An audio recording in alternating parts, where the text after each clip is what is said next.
And we are back again with Blind Awareness Month. We're talking Sight First, and my guest is Kenneth Surratt, Executive Officer of the Trinidad and Tobago Blind Welfare Association. Good morning. Welcome to the program. Good morning, and good morning to Trinidad and Tobago.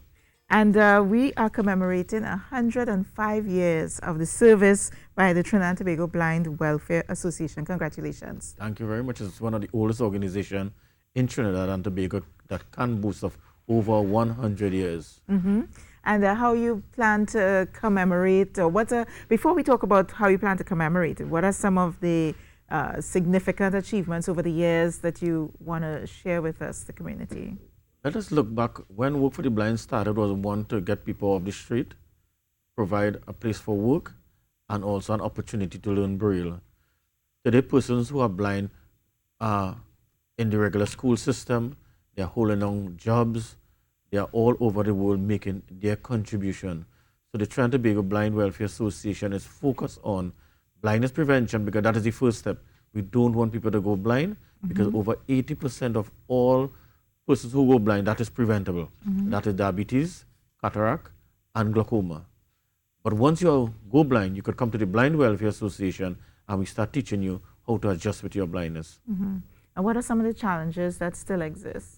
The main challenge is how people interact with persons who are blind.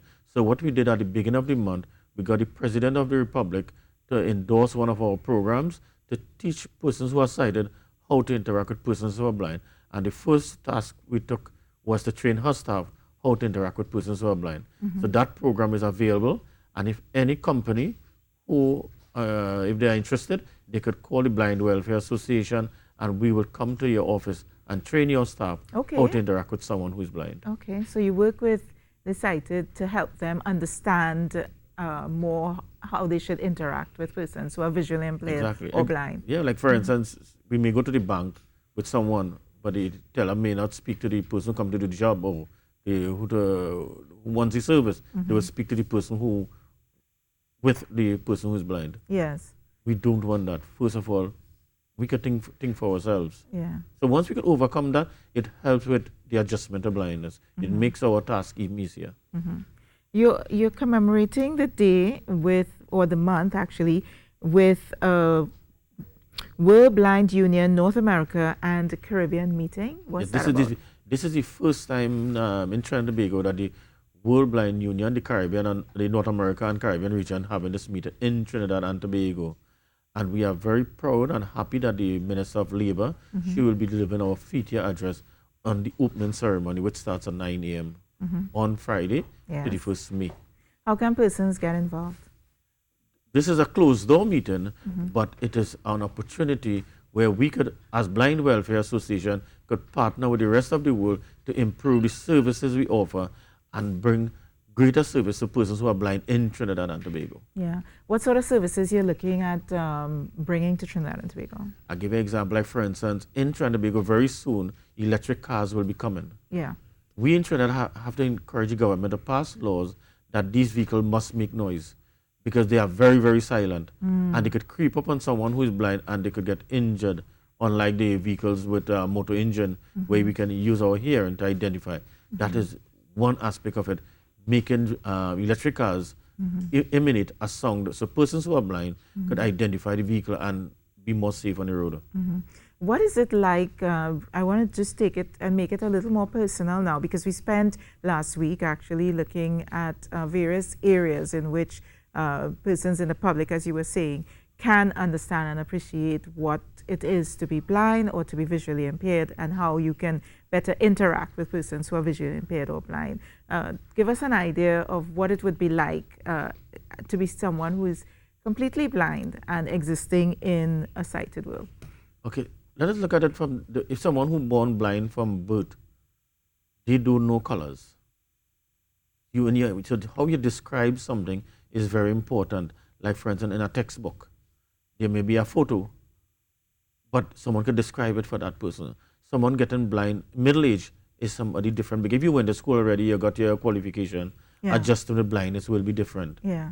Somebody, say, retired, it is a different aspect altogether. Yeah. But we at the Blind Welfare Association helps you, like, for instance, if you enjoy reading your papers, Now you could come to the blind welfare and teach you to use a computer, using text-to-speech software. So now you can enjoy things as normal as possible. Yeah. So the idea is really full integration. We use the word inclusion Inclusion. because we want to build an inclusive, like Friends of the Blind Welfare Association disagrees with the School for Blind Children. We want our children to be included in mainstream education. The reason for that, if a person go to school with a child who is blind, the society learn how to empathize with that person who is blind at a later stage in life. So you don't have to go because they went to school with the person. Yes. It is a friend. And any child, once they get a friend to play with, it doesn't matter if the child could see or blind. Once they have a friend. Yeah. So blindness become, as I say, a physical nuisance. Is it also true that if you are blind, your other senses become heightened? Is that true? Okay, Or not because we necessarily? use it more. You know, once you use something more, it develops. It's just like muscles. If you lift weights, more you lift, better you get. Yeah. And similarly with your hearing, your smell, sense of touch, taste, and also picking up people's emotion through their voice. A lot of people don't know once you get accustomed with someone, by hearing their voice, you can know when that person is not feeling well or when that person is unhappy just by their sound of their voice, because majority of communication is done non-verbal in a sense. So not that we listen to the words you're saying, but how you say it. Yeah. Well, once again, congratulations on 105 years of good service to the community. And I went to school with someone who was fully blind. Her name was Maureen Ramroop. Well, yes, I she was don't the have an first- idea where she is She's in now. the States, working Yeah. with a church, and she was one of the first person in Trinidad and Tobago Yeah. who went to university. Yes, and I remember. it was tough times. It is easier now because through the technology. Yeah. And secondly, she was the first person to have a guide dog in Trinidad and Tobago. Right, yes. Well, I'm happy to find out that she's doing well in the United States.